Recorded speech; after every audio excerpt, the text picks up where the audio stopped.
Thank you so much, Tracy. In fact, just before we get going, I often like to find out just a little bit about the people on the call. What do you specifically want out of today? Because people come in with complete different expectations and needs. So if you can just share with me anybody who has anything specific that they're trying to get out of today from a finance point of view. Is there anyone on the call who for them is important? Me? I see you there. I'm Michelle Lipman. We manufacture a confectionery. So I can work out my GPs on my product. What I'd like to know is there a formula to work out the exact GP with the running cost? Because obviously the GP I do is just based on the cost of the raw ingredients and the packaging. Is there a way to work out where my fixed monthly expenses like my rent, my salaries, my certification, to work out what the exact GP is, or is that not necessary? Right. Excellent. Good question, and I'll definitely address that. Thank you. I'll be talking about something called vertical analysis, and when I talk about that, that will be coming specifically to what you're asking. Awesome. Thank you. Thank you so much. Remind me when I say those words, those are the key words for you. Vertical analysis. Great. Right. Excellent. Excellent. Thank you. Thank you. Anyone else?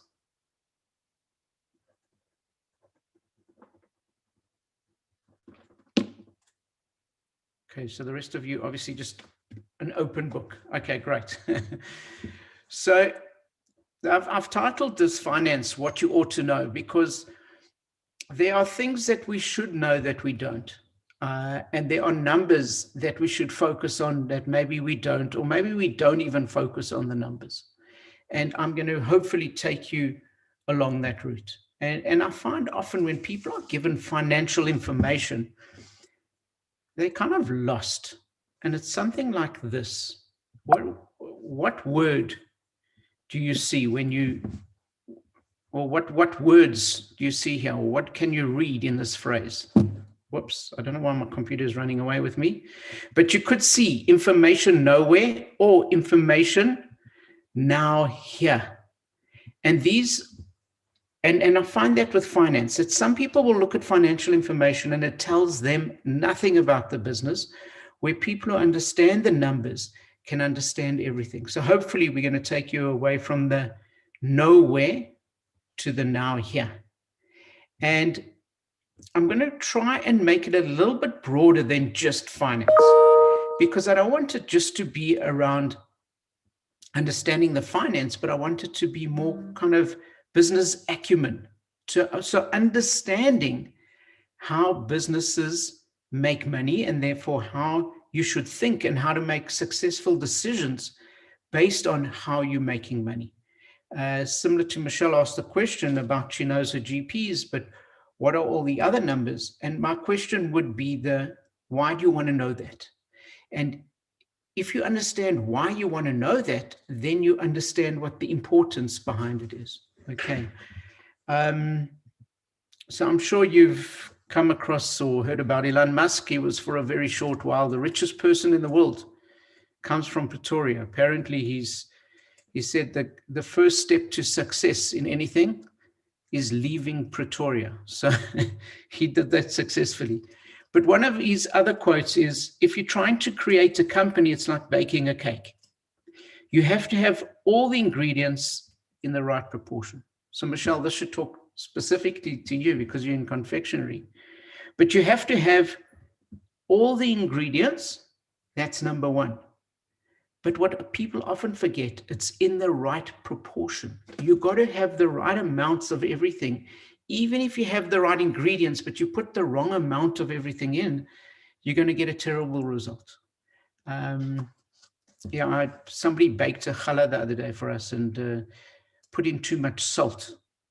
And the challah looked beautiful.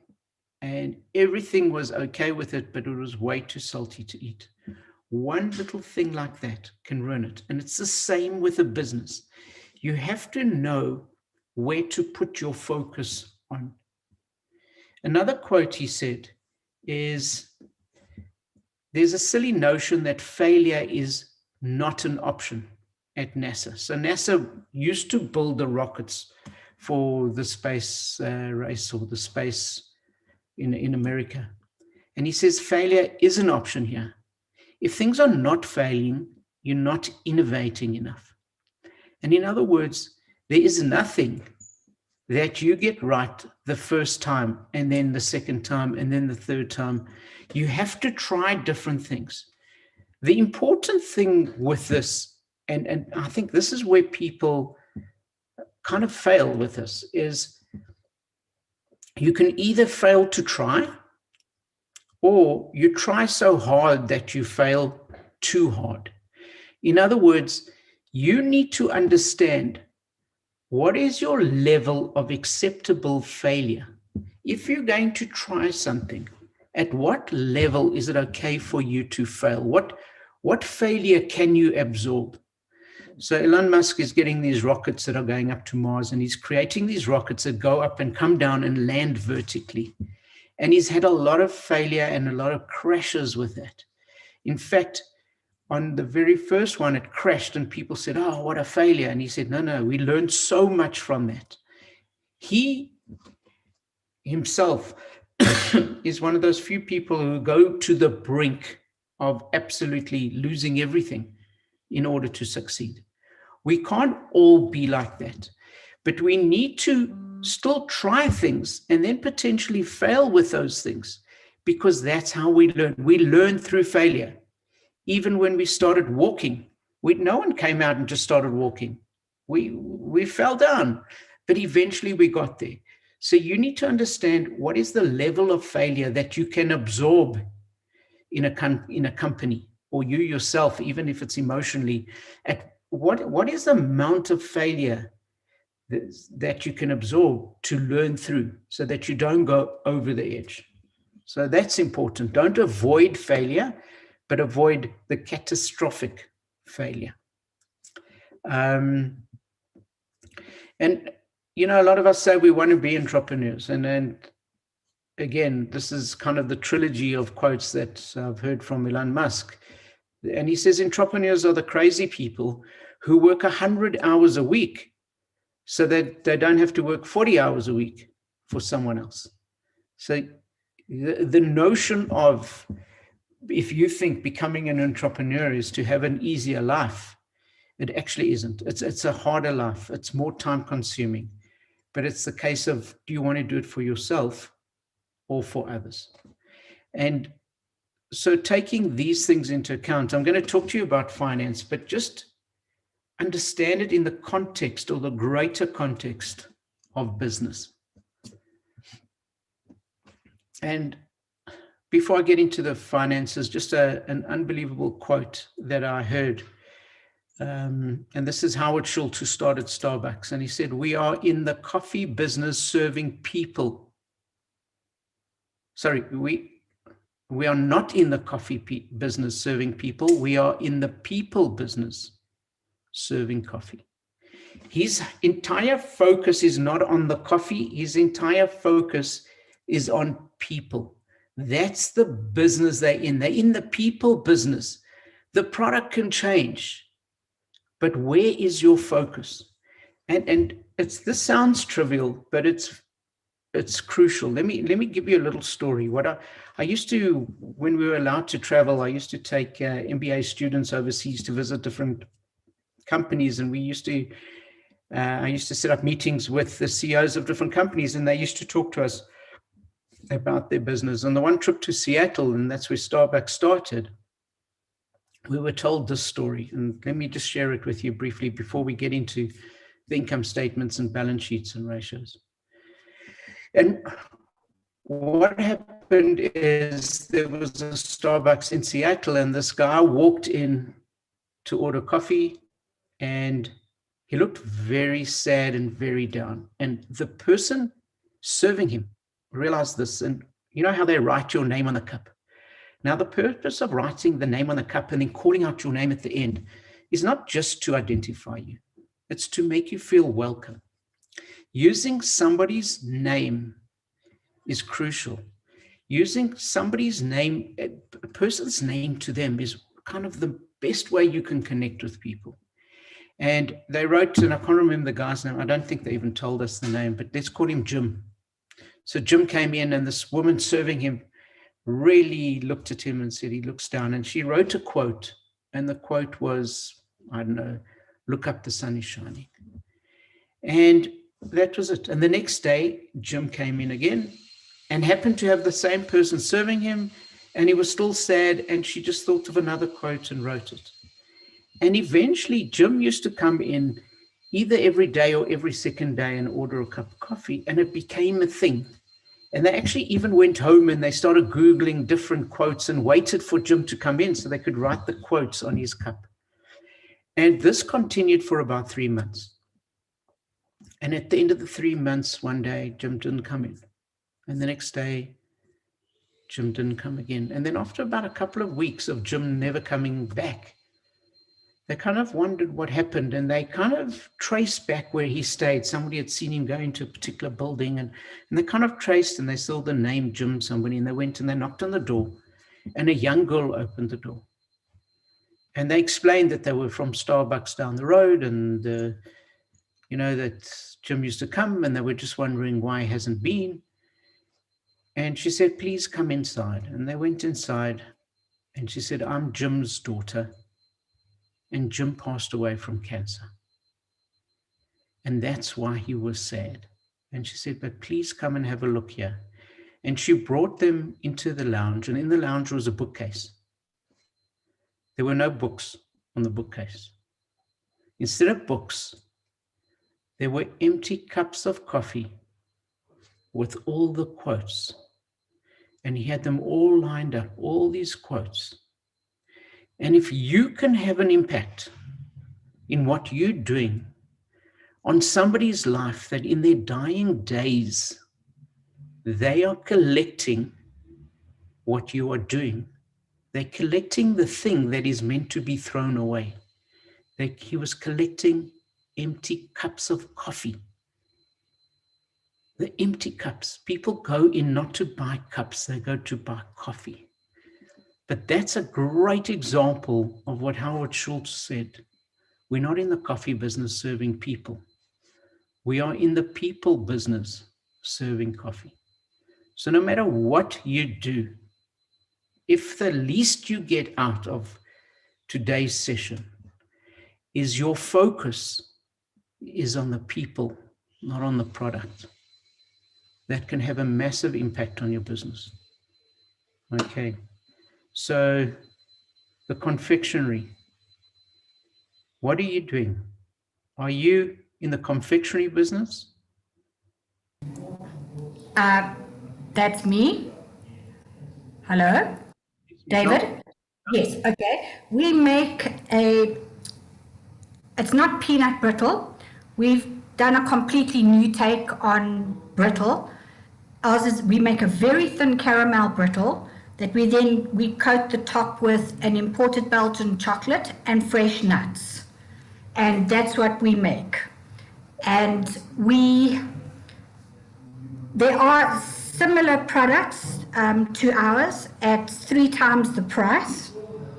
I think we went the same routes as the Starbucks people. We decided that we were in the people business, giving them a really nice treat at a very affordable price, especially in South Africa, where people are struggling. And I mean, confectionery is a luxury, it's not a necessity. So that's what we do. And we have our own manufacturing facility in Johannesburg. We have all of our food safety accreditation and everything like that. We're in quite a few spas, delis. We manufactured under Pick and Pay's label for Christmas, Valentine's Day. And we were in Dis-Chem and Clicks. We fired our distributor, and I'm busy with Clicks at the moment to relist to do the listing ourselves. And so if your focus is on the people, in the people business serving the confectionery, otherwise your business becomes brittle. It needs Yes. focus, needs to be on the people. That's fantastic. Thank you. Because Great. we wanted to, as I said, we wanted to give people the opportunity to enjoy our treat at an affordable price. Great. Excellent. Thank you. And if we take this a little bit further, so what I'm going to cover with you is the understanding of an income statement and a balance sheet.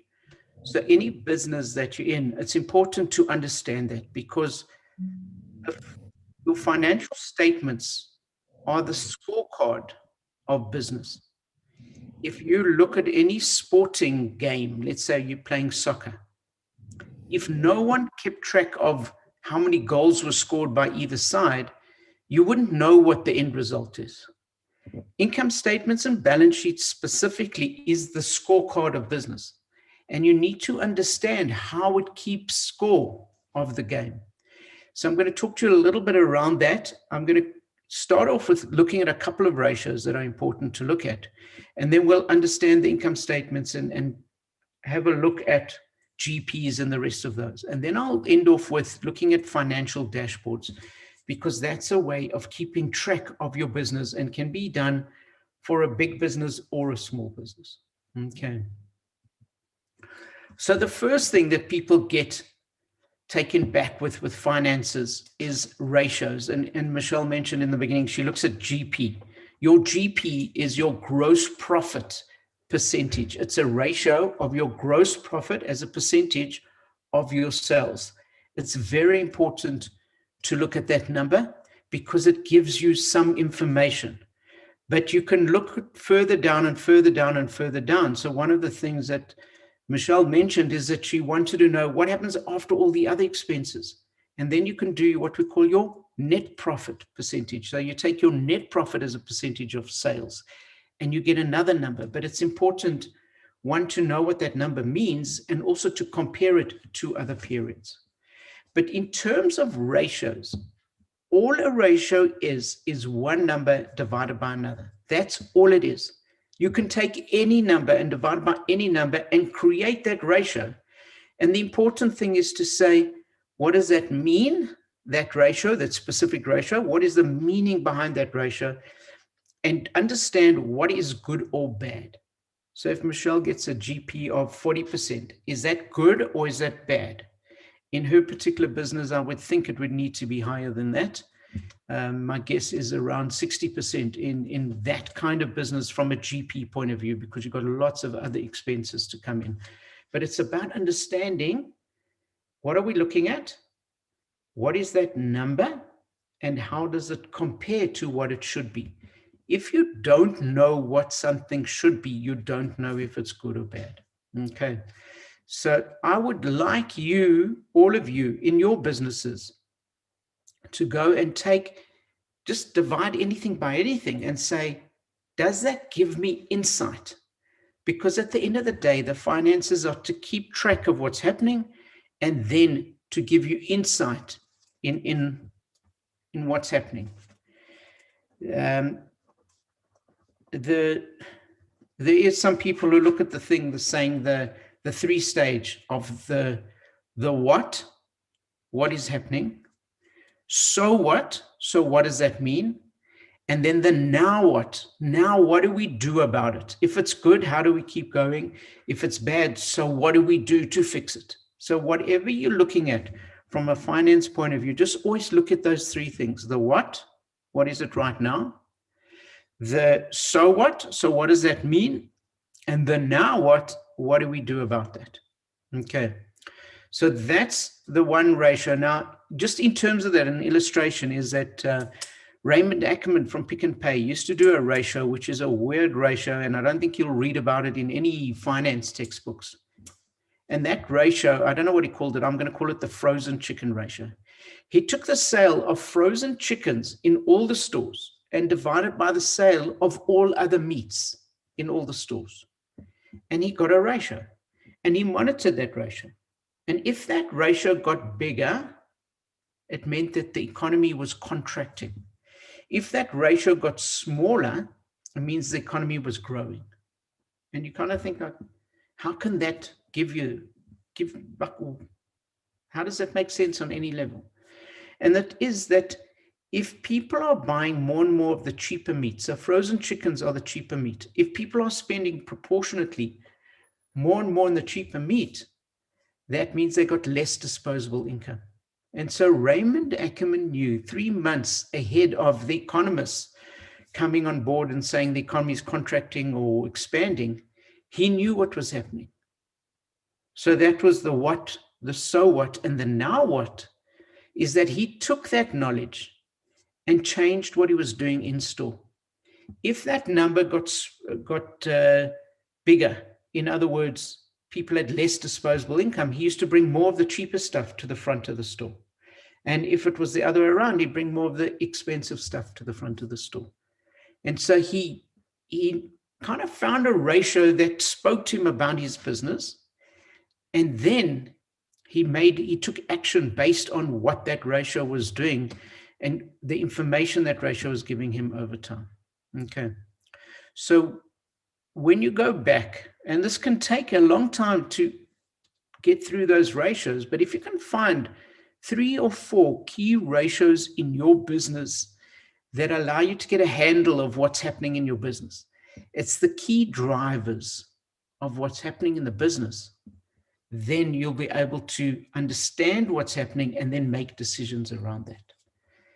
I'm not sure if you've been through the lectures of Ian Mann talking about strategy, but one of the important things that Ian Mann says, and it's a lovely story, I don't know if he tells it in your lectures, but I was listening and he told this story of guys were walking past a river and some babies were floating down the river, or a baby was floating down the river, and the one guy jumped in and quickly saved the baby. And then another baby came and the other guy jumped in, and they were both trying to get these babies out the water because all these babies were just floating down the water and they're trying to save the babies, and they were like hectic. And then all of a sudden the one guy climbed out of the water and started running up the bank, and the other guy shouted after him and said, "Where are you going? We need to save all these babies." And his answer was, "I'm just going upstream to see who the heck is throwing all these babies into the water." And from a business point of view, that's very important, is we sometimes spend all our time trying to fix the problem when sometimes we should run upstream and see what's the cause of that problem. Rather than spending all the time trying to fix it, can we stop it from happening in the first place? And that again is an example of the now what. Now what do we do about that? Okay. There's another ratio that over the years I've found, or another calculation that is absolutely crucial in business, and I found that half the people can't do it. It's a simple calculation, but if you can't do it, you can't use it, and it's very important. And this is, how do you calculate a percentage increase? And in fact, I'd like you to do that. I'm going to give you some numbers and quickly just do a calculation for me and see. You don't even have to say what you got as an answer, just so that you have it and you can see how you're done. So if you've got, let's give it 2,810, you can use your cell phones for this, 2,810, and it goes to 3,620. Please calculate for me, what is your percentage change?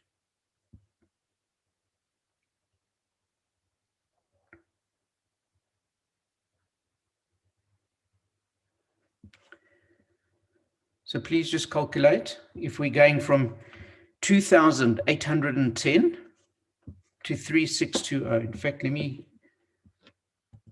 see if I can pull up a spreadsheet for you.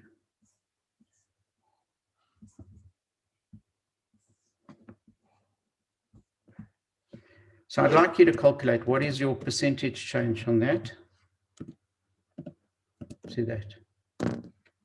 So you can assume those were sales, maybe.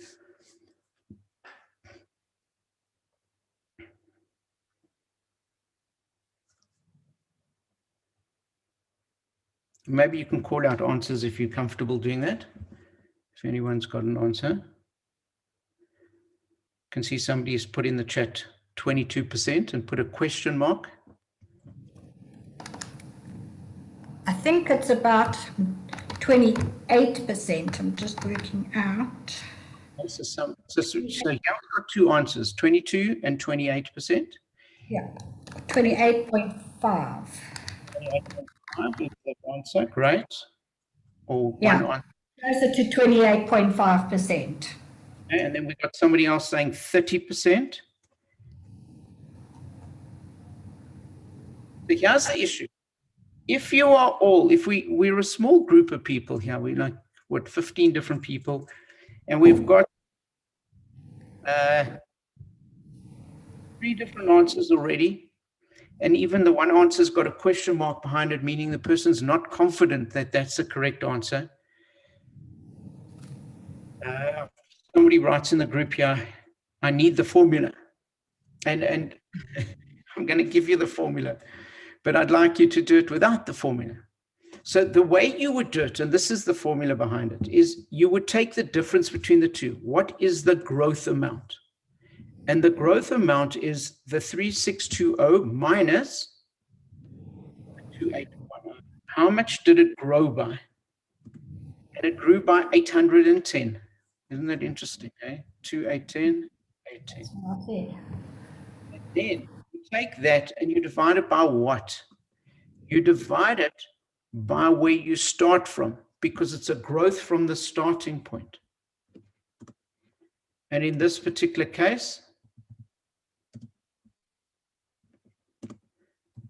you would get this answer. And I just want to see, I've got all these other screens in my way, but if I can convert this to a percentage, the answer is either 29% or 28.8 or 28.83%. So that is the answer.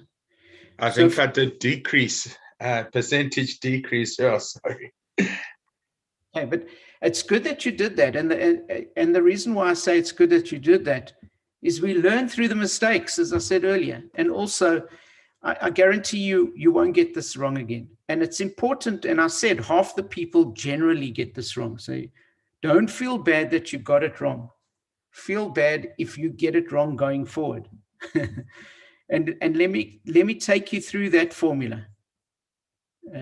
So the formula is this. You calculate the increase or decrease amount. How much has it gone up or down by? Then you say, where did we start from? And you divide that number by where you started from, and then you convert the answer to a percentage. And you convert that to a percentage by multiplying by 100. The reason I take you through this is a very, very important ratio or calculation that goes everywhere. And even when you're looking at your budgets, if you've got your budget and your actual, and now you want to work out the difference, we say, well, what's your variance and your variance percentage? Your variance is the difference between the two. Your variance percentage is that difference divided by your budget, where you started from. And that'll give you a number. That's the what. The number is the what. The so what does that mean? And the now, what do we do about it? The now what? Okay. So again, just a very important ratio to use regardless of anything else. So Sybil, you now have the ratio. So I mean, you have the formula. So now you can use the formula. Okay.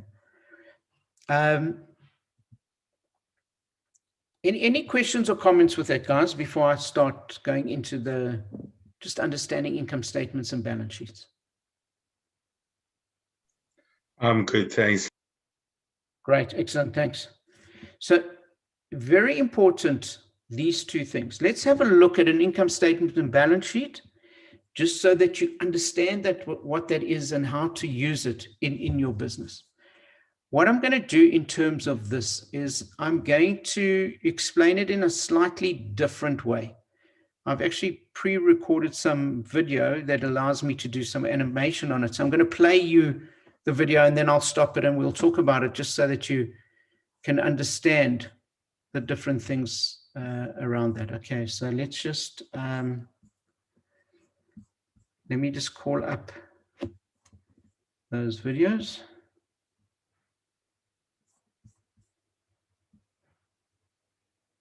Okay, and So I'm going to explain this in a very different way. So if we were in a live session, I would draw this up and then ask you to call out different things and write them up. So I'm going to write it up, but hopefully in the process of this, it's going to explain what's an income statement, what's a balance sheet, and how they fit together. In a face-to-face classroom, I'd put this up and then I'd start asking questions and people would shout out the answers and I'd write them up. So I'm going to simulate this as best as I can. And I'm saying, we're starting a business. Where would you get money from to start a business? And you could say you get a loan. You get money lent to you from a bank. And then I'd say, where else could you get the money? Maybe you put your own money in. Not a bad idea. Where else? Investors. Yes, you can get a whole lot of investors. And the investor could put some money in. Is there anywhere else? We've got something called the 3 Fs. The 3 Fs, if you haven't heard of it, stands for friends, family, and fools. And it's just a term, I'm not sure where it came from, but it's a term that is used that means everyone else. Where did your money come from? Well, everyone else, the rest of that, it encompasses everyone else. And the last place you could potentially get money from is government. So you could get all sorts of funding, but the funding you get could be from these 5 main groupings. So we got some money. Now, what do you do with that money? Where do you invest it? What do you use it for? And again, people could shout out answers, and I'm assuming somebody would say buildings. And so, yes, you could use some of that money to buy buildings. You might not want to buy the building. You might want to rent it. What else could you use the money for? A car. And if you buy a car, you'd have to put petrol in it. So we record that as well. What else? Salaries. We've got to pay salaries. We might pay for some marketing. We definitely have to buy some stock for our business so that we could sell it. Buy some equipment that we need. Pay for maintenance. Pay a variety of fees. You might have lawyers' fees or accounting fees. We might have to buy some computers. So you are buying and doing all these things. So as we're going through this, these are the things that you might have called out. And then hopefully I'll make some sales. And now as you called them out, I wrote some of them over here and others I wrote over here. What was the difference? Why did I write some of them over here and some of them over here? What is the key difference between those two? And if you think of it, these things over here are things that I own and they got a value attached to them. I buy them, I use them, but even though I use them, they're worth something. The things over here are things that I buy and I pay for them and I use them, but as I use them, they get consumed up, they get used. So the things that I buy that have got a value attached to them, these we call assets. And the definition of an asset is just something that you own that's got value attached to it. What are these things, these other things that we pay for and they get used up? Those we call expenses. And ourselves, what do we call that? Well, that's money coming in, income. And this over here, where our money came from, well, those we call liabilities. And some people say to me, hang on a second, how can those be liabilities? In there is our own money. How can that be a liability? It's because you and the business are complete separate entities. If I own the business, but I take my money and I put it in the business, because it's a separate entity, even if it's owned by me, the business still owes it back to me. So I take my money and I put it in the business. If I look at it from the business's point of view, from their viewpoint, they owe this money back to where it came from, which is me. And so if we look at your income statement and you take your sales, less all your expenses, you could land up with a profit. If your sales are more than your expenses, you make a profit. But if your expenses are more than your sales, you can make a loss. And this, in fact, used to be called the profit or loss statement or the P&L. So this whole thing is your income statement. This is what we call the income statement today. And the other side, your assets need to equal your liabilities, because we say where the money comes from and where the money goes to. And these two things have to equal.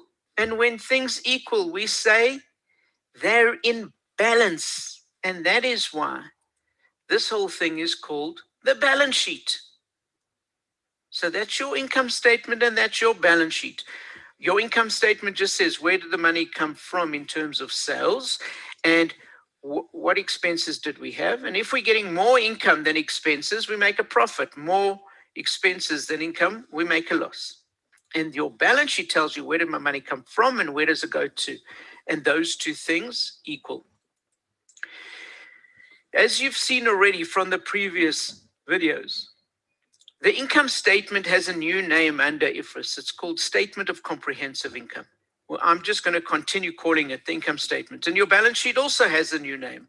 As you've seen, it's called the Statement of Financial Position.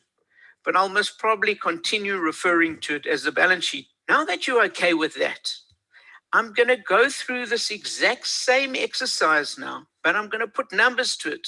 So let's have a look at this in terms of starting a business. So I'm putting numbers to the previous information. Maybe we can understand it a little bit more.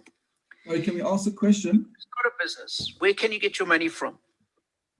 Sure. Yes. Why your assets have to equal to your liabilities?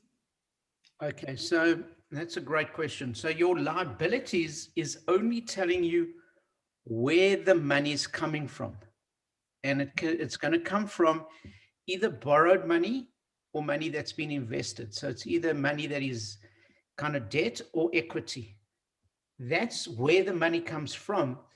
All your balance sheet is saying, well, you've got this money in, what have you done with that money? And that's now sitting in your assets. Even if you've done nothing with the money to start off with, it's sitting in cash. So if I borrow 100 and I get an investment of 100, I've got 200 where the money came from. Where's it sitting right now? In cash, 200.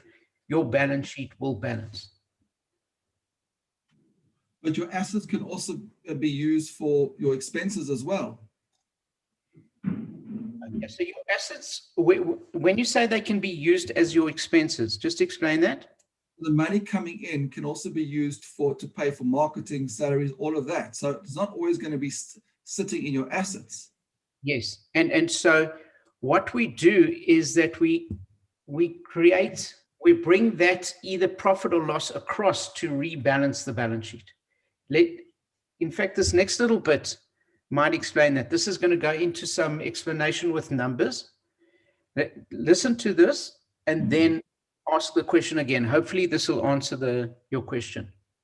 But please don't, if you don't understand it at the end of this, ask it again, because your question's a very important one. Okay. So I'm going to put numbers to this and this might answer your question, but tell me at the end, does it or doesn't it? Because if it doesn't, I'll talk you through it again. Okay.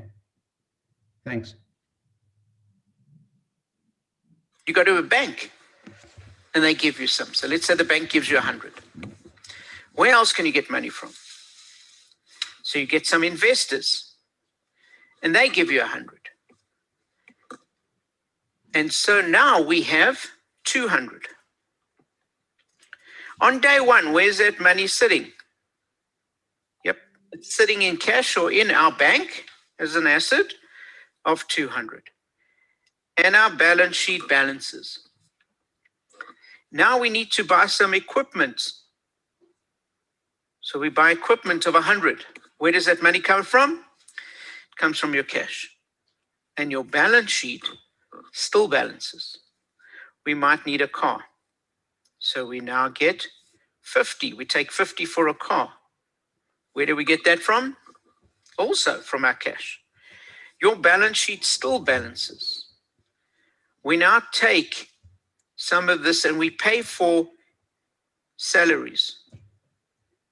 And let's say the salaries was 35. Where does that money come from? Yep, from the cash. So now our cash is down to 15. And if we look at this side of the balance sheet, on the asset side of the balance sheet, it now adds up to 165. And your balance sheet doesn't balance. So I think it was Sean. Was it Sean who asked the question? No, Hillel. Yeah. Pardon? No, Hillel asked the question. Hillel. Okay. So Hillel, I think this is the question you were asking, saying that some of the money now goes to pay for the expenses. Yes. And now your balance sheet doesn't balance.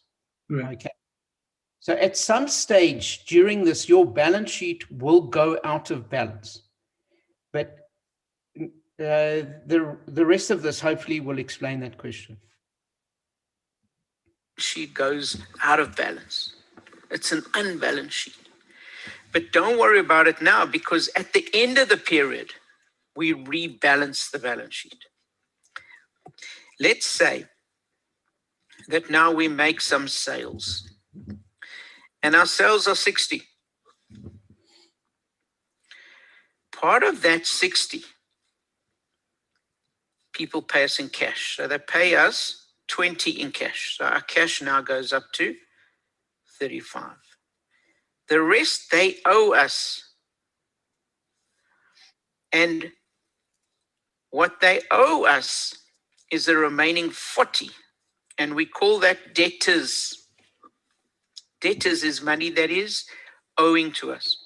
It's not debt, it's debtors. They're different. We're going to talk about debt in a second. And now if I look at my balance sheet and I add it up, it still doesn't balance. If I add up all these, 35 plus 100 plus 50 plus 40, that comes to 225. And now the balance sheet is unbalanced. It was unbalanced the one way, now it's unbalanced the other way. But here's the trick, and this is an important trick to understand within this. At the end of the period, we look at our income statement and we take our income, in this case 60, less our expenses, 35, and we get a profit. 60 minus the 35 is 25. Who does that money belong to? That belongs to the investors. And we take that money and we could pay it back directly to them in dividends. But if we are a growing business, we take that money and we give it back to them directly. And so this now becomes 125. And we add these two things up and it's 225. And now our balance sheet balances. So hopefully. So Hillel, did that answer the question?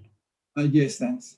Okay. Is there anything else from Hillel or anyone else regarding this that you want to ask?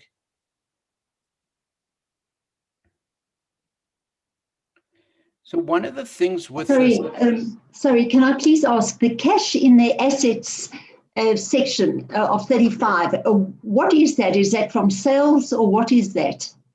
Money. Yeah, so that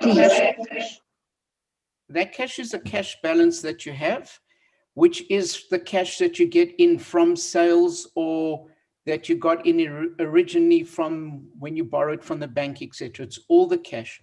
What happens is your balance sheet is made up of the two sides. The one side tells you where the money comes from. The other side, the assets, tell you where it goes to. Those are equal initially. Then as you start running the business, your asset side will either grow or contract. So it becomes generally, let's say you're making money, it becomes much more than where your money came from. Yes. And it's only at the end of the period, we kind of rebalance it, say, well, how come the assets is more than the other side? And it's because the business itself has brought money into the business, and that gets added to the equity side. and we call that retained revenue or retained earnings. Thank you. David, one more thing here, a question. So it'll always go to the investor. Is that correct? Investor side?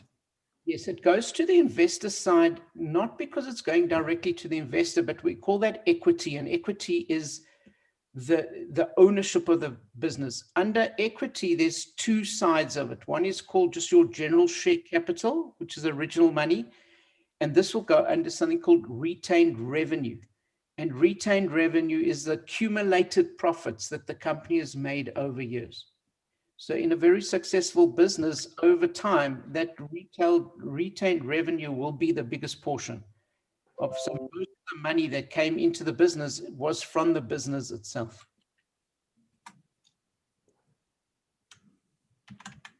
Okay. So investors broken up into equity and retained business. Yes, retained revenue.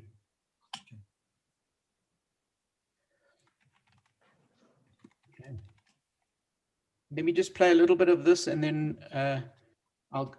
we'll talk about the income statement specifically. This is showing you the mechanism of how this works. And by the way, money that is lent to the business and you pay interest on it, that type of money is called debt. So instead of bank, I'm going to write debt. And money from investors is money that's put into the business, and they don't earn interest, they share in the profits, and that's called equity. And so what we've got now is we've got our debt and equity adding 225, where the money came from. Okay. On the other side of the balance sheet, all our assets, and that equals 225, and our balance sheet balances. So guys, I'm going to stop this here. I just want to highlight the other side of the assets.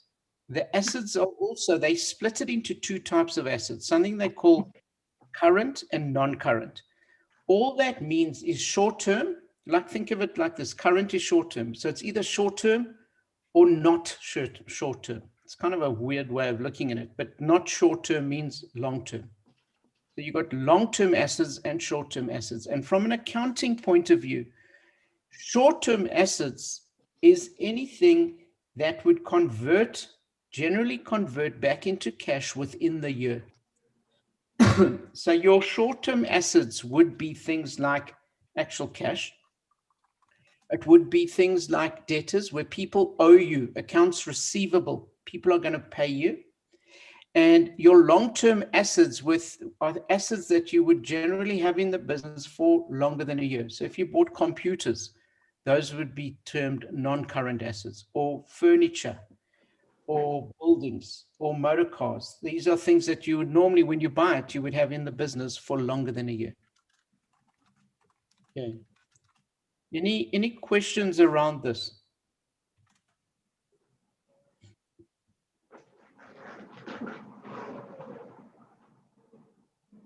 Right. So what I want to do then is just explain a little bit around the income statement, because for most of us, it's nice to understand the balance sheet, but it's more important to understand the income statement.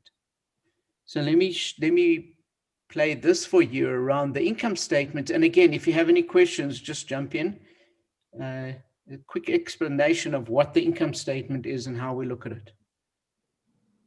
Structure. We start off with what we call business transaction documents. These are invoices, good delivery notes. These are things that show that a transaction has actually occurred, because you can't record it until it's actually happened.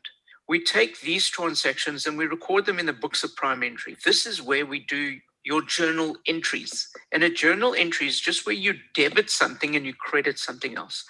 All that means is you add it to the one thing and you take it away from the other thing. The big concept within accounting is what we call the double entry bookkeeping system. Every transaction has two sides. So you debit something and you credit something else.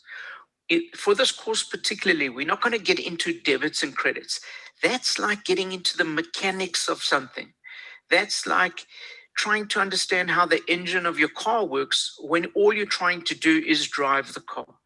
So we teaching you how to drive the car, not become the mechanic. But now they take the books of prime entry, and then we registered in the general ledger. And the general ledger puts it into the different categories. And then we link it to a trial balance. And the trial balance is to see that it does balance. And we move some of it to the income statement and some of it to the balance sheet. And you should understand that by now. From the previous video, what do we put into the income statement? Well, anything that's an income or an expense goes to the income statement. Anything that's an asset or liability goes to the balance sheet. And then we take that and we create the cash flow statement from that just to see what is cash, because some transactions are not cash transactions. So you can make a sale, but it might not be cash yet. And then we analyze this whole thing using ratios, and that will go through at a later stage, the different ratios. And that's unpacking it to see what's one thing divided by another, just to see what the implications are. And then we use that analysis to look forward and start forecasting something for the business. So that's kind of the overview of it. But let's get into the nuts and the bolts of the income statement.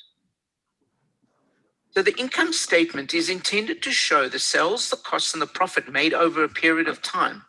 And therefore, it's got the words always for the period or from one date to another date. Your income statement shows you a flow over time. On the other hand, your balance sheet will always be the balance as at or on a particular date. But your income statement is, what did we make over the last week, month, year? So here's an illustration of an income statement. For the year ended, it's still the end of the year. And then these numbers are in thousands of rands, and you can see you've got your revenue, less your cost of sales, gives you gross profit, less your operating expenses. That operating expense of a 946 is made up of all those other expenses taken together and added up. Then you land up with what we call the operating profit, less interest. You have your earnings before tax. You take off your tax and you're left with your earnings after tax. That's what we term the bottom line. When people talk about the bottom line, your earnings after tax. I just want to go back briefly to that cost of sales. This over here. The cost of sales in a stock environment, just so that you understand, is made up of opening stock plus purchases minus your closing stock. It means we came into the business with some stock that we wanted to sell. We're buying some more. And then what we didn't sell, when you subtract your closing stock, that's your cost of sales number. And you can see when we look at this income statement that we're starting at 7,400, but we only land up with 1,100 in round numbers. And a very important thing about this is that a lot of people, when you ask them how they're doing, they say, fantastic, my turnover is 7,000. But that's the top line. What you leave with is only the bottom line. And there's a saying in finance, they say turnover is vanity. If you ask somebody about their business and all they talk about is the turnover, the top line, that's vanity, that's showing off. Profit is sanity. That's where you're looking at the profit. But cash is reality. And we say cash is reality because you can still have this profit over here of 1,166 and still go bankrupt. If that money, if that cash is not in your pocket. The cash flow is like the air that you need to breathe. And you can have big muscles, but if you don't get air, you can die. And the same with a business. And here you've got your income statement. And let's unpack this in a little bit more detail. So if we look at what we've just discussed, and I look at it as a picture, this is exactly what it is. Here you've got your sales, this big amount over here, but you've got to take off your cost of sales. you're left with your gross profit. Then you take off your expenses, you're left with your operating profit. You take off your interest, you're left with net profit before tax. Then you take off your tax, etc., etc. And you can see how that yellow portion becomes smaller and smaller. And that's what you're left with at the end of the day. Your net profit after tax. And then you can decide how much you want to give to shareholders and how much you want to retain in the business. And a question I often get is, why would we do this? Why would you have all these subtotals? Why don't we just say sales, net profit? Why have all these other yellow pieces in between? Surely that complicates it. Yes. And the answer is, it doesn't complicate it. It actually explains it. We have these subtotals for analysis purposes so that we can analyze it and see what's in each slice as we go ahead. You know, if you got an apple and you think there's a worm in the apple, well, you'll cut it in half and you'll see, is it in this half or this half?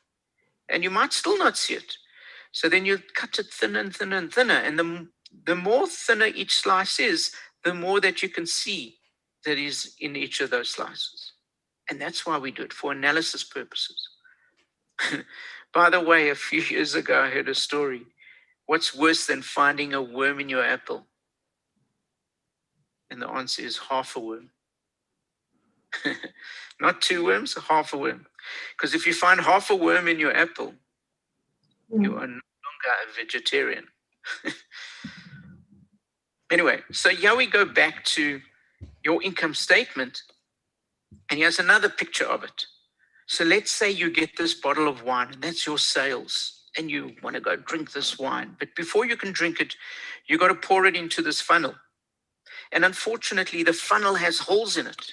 And as you pour it, the wine leaks out. And part of the leakage is your cost of sales, the cost of the product in order to get those sales.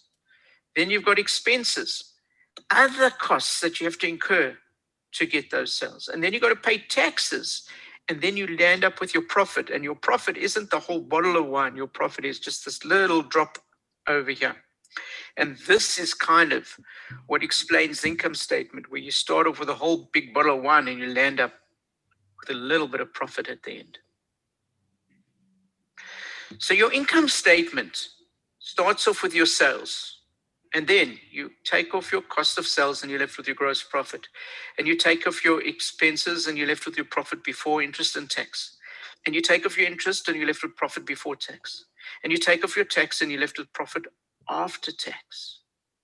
And then if you pay dividends, that little bit is what you left with, your retained earnings. So always think of this like a funnel that gets smaller and smaller and smaller as you get along. And now you've got your first. Okay, so I'm not going to take you through the actual exercise, but to answer the question initially, and who asked the question? Was it, sorry, about the GP percentage initially? That was me, Michelle. Okay. So Michelle, you were asking about that. So when you're having a look at your GP percentage, all you're doing is you're taking your GP, your gross profit, as a percentage of your sales. That's what you're doing. And the only thing we're looking at, and that tells us what we left with after taking into account the direct ingredients that is costing us to make the product. So that gives us one part of the story. That tells us about this top half. But you said that we know what happens after expenses, etc. So when I said vertical analysis, you can take your gross profit as a percentage of your sales. Then you can go and look at profit before interest and tax as a percentage of sales. And then you can also go down and look profit after tax as a percentage of sales. You're doing it vertically. Everything divided by sales. Each one will tell you a different story. And it's important to look at those different stories, because each ratio that you create is just a little, each ratio that you create is like a little piece in a big puzzle. And it's only by putting those different pieces together that you can see the whole story. Got it. Okay. Perfect. Thank you. Excellent. Any other questions with this, guys? I'd like to know, is there a formula for working out depreciation on your assets? Is it a certain percentage every year? Okay, so first of all, from a depreciation point of view, that's one of the most misunderstood concepts within finance. All depreciation is it's the allocation of the cost of the item over all the years. That's all depreciation is. Remember, just think of allocation. A lot of people look at depreciation and say, well, it's the loss of value, it's pushing the value down. It's not that. It's the allocation of the cost. Let me explain what I mean by that. You buy a car. Let's say the car costs, I'm just round figures, I'm going to say 500,000, and you're going to depreciate it over 5 years. If it's an expense, if I took that expense and I put it into the income statement today as an expense of 500,000, it's going to reduce what my profits are today by the full 500,000. So my profits are going to be whatever they were, less 500,000. But I'm buying the car today, but I'm buying it to use over a 5-year period, not just for 1 year. And so you've got to allocate that cost over its useful life. You've got to allocate it over the 5 years. So the best way of doing it is really to take 100,000 every year over the 5 years, because then I'm proportioning that out. And depreciation is a method of allocating that cost. That's all depreciation is doing. It's allocating the cost of the item over its useful life. Great, thank you. Right. So that's just, and now your question with depreciation was, I answered something else there. What was your specific question? I wanted to know if there was a percentage, because say my stainless steel tables, they will last for as long as we manufacture. They're not going to wear out. So I was just wondering if you could put a percentage to that depreciation. So there are different methods of depreciation. So what I described with the car is what we call a straight line method of depreciation. Right. Where you are depreciating a fixed amount every single period.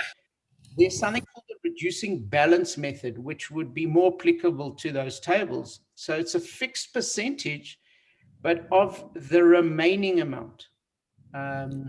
So if you depreciate, let's say 10% the first year, then the next year you take 10% of the remaining 90%. Okay. It gets less and less. And yeah, so there are different methods of depreciation. Okay. Yeah.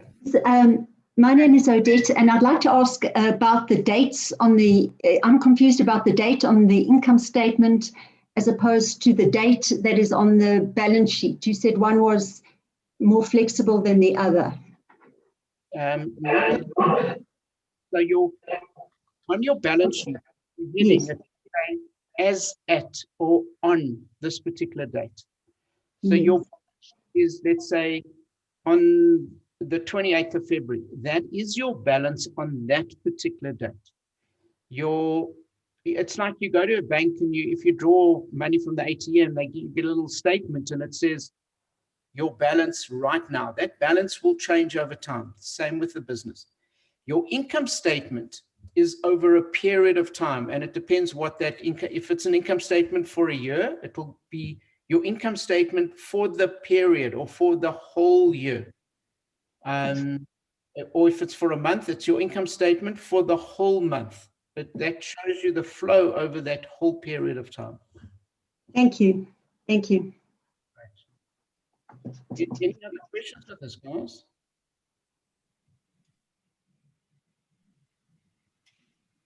Nothing in the chat box.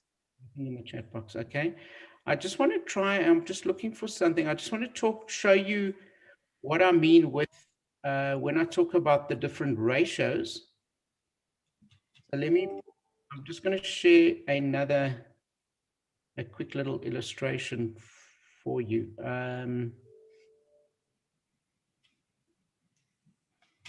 Let me share the screen.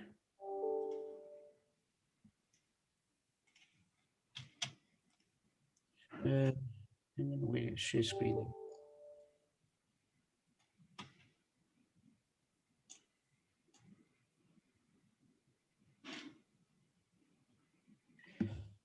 So can you see the screen with that little piece of the puzzle?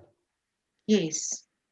So when you do a ratio, really, what the ratio is just showing you one little piece of the puzzle.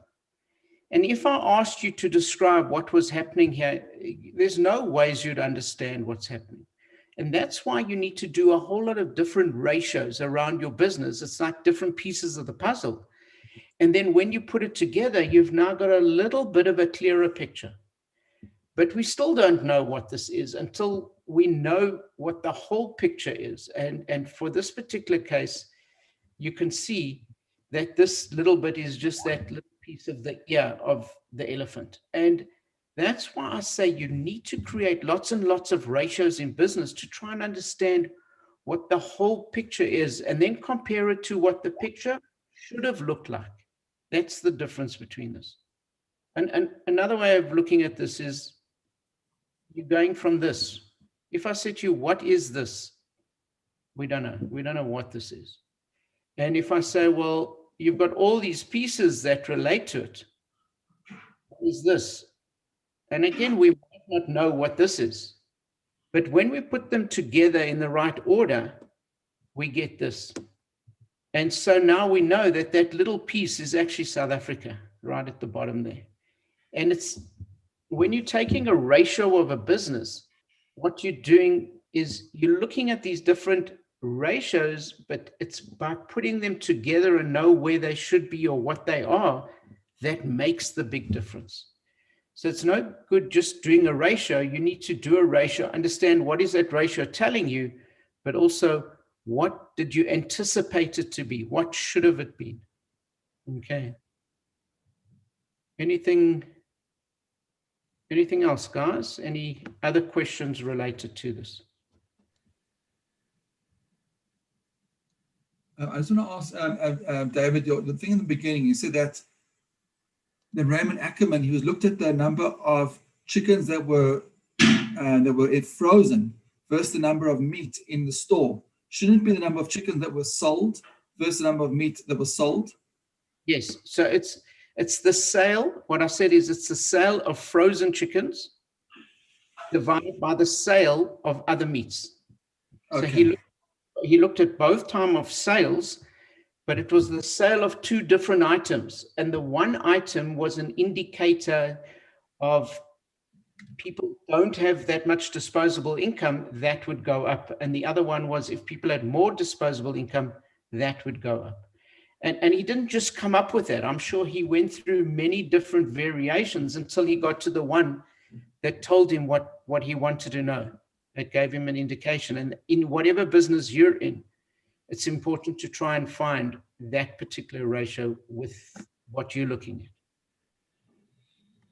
Okay. David, I have a question from Sybil. I think she is battling with her audio. So I'm going to read it verbatim, but I'm not entirely sure I understand the question. She said, what expense is the trainings that I've undertaken? Is it an asset in a way? It does not depreciate, ?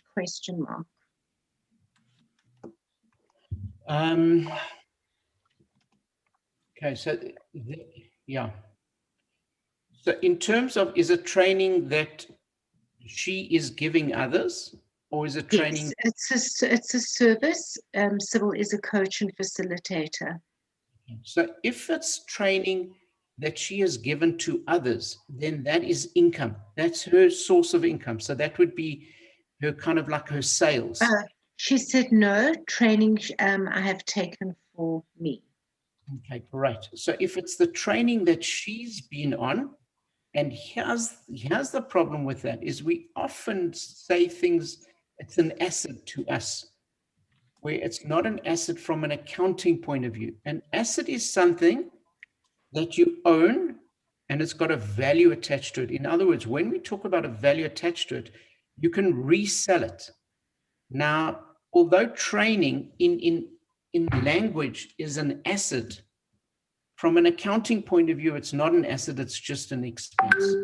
I mean, even we often say, you have CEOs saying our greatest asset are our people.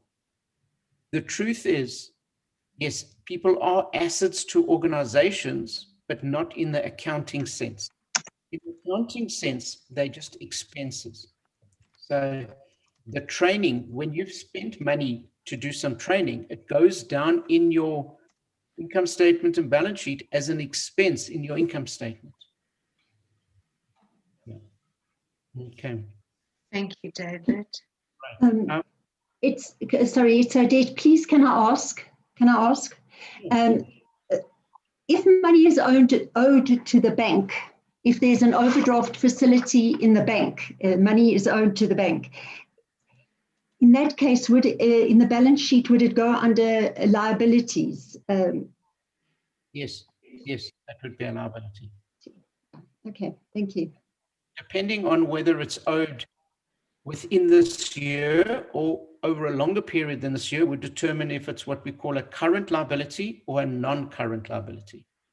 A non-current would be long-term. It's quite strange, the term they use. It's like, instead of saying short and long, they go short or not short. It's Yes. like saying I'm no longer male, I'm just like I'm a non-female. Okay. Thank you, David. I want to share one other thing with you. Let me go back to my presentation and let me just see if I can share the screen again. Okay, we there?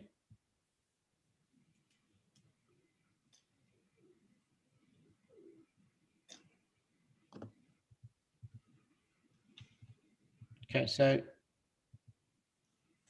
this would just be your balance sheet.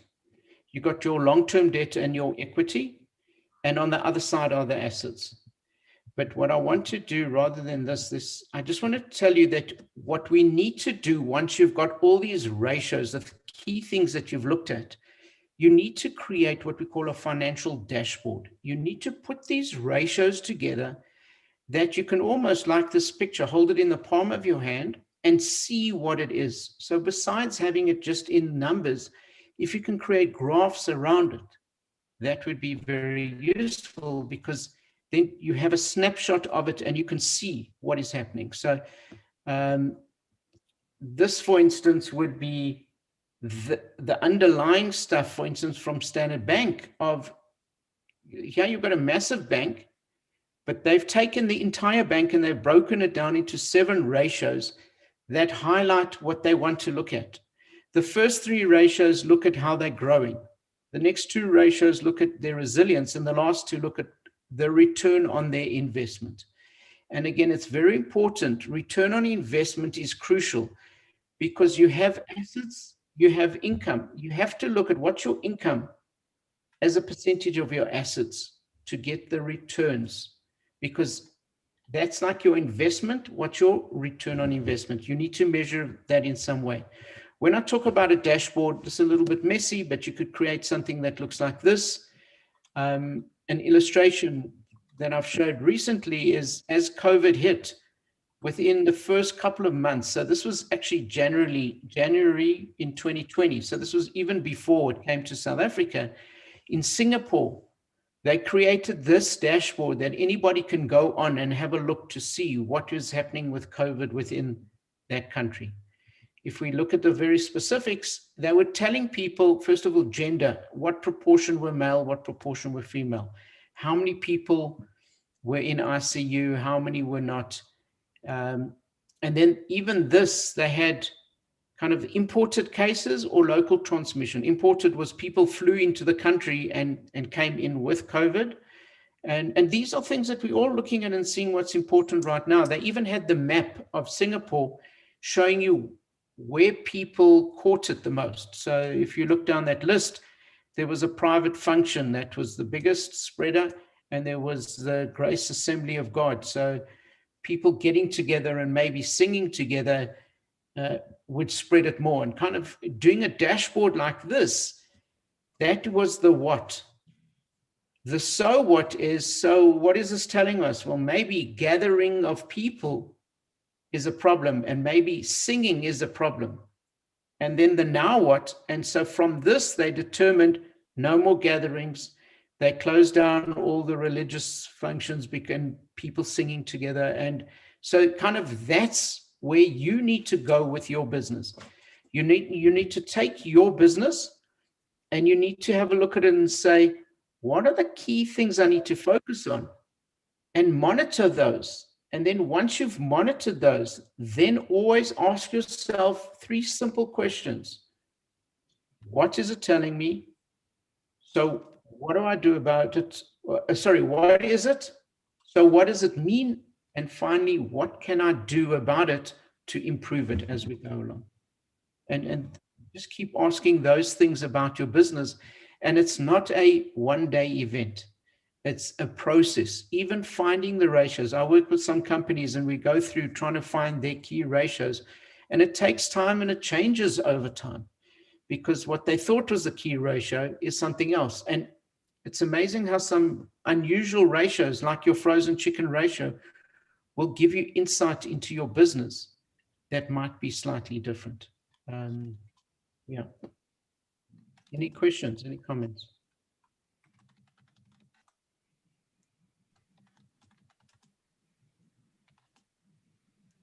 So I want to leave you with just the last thing.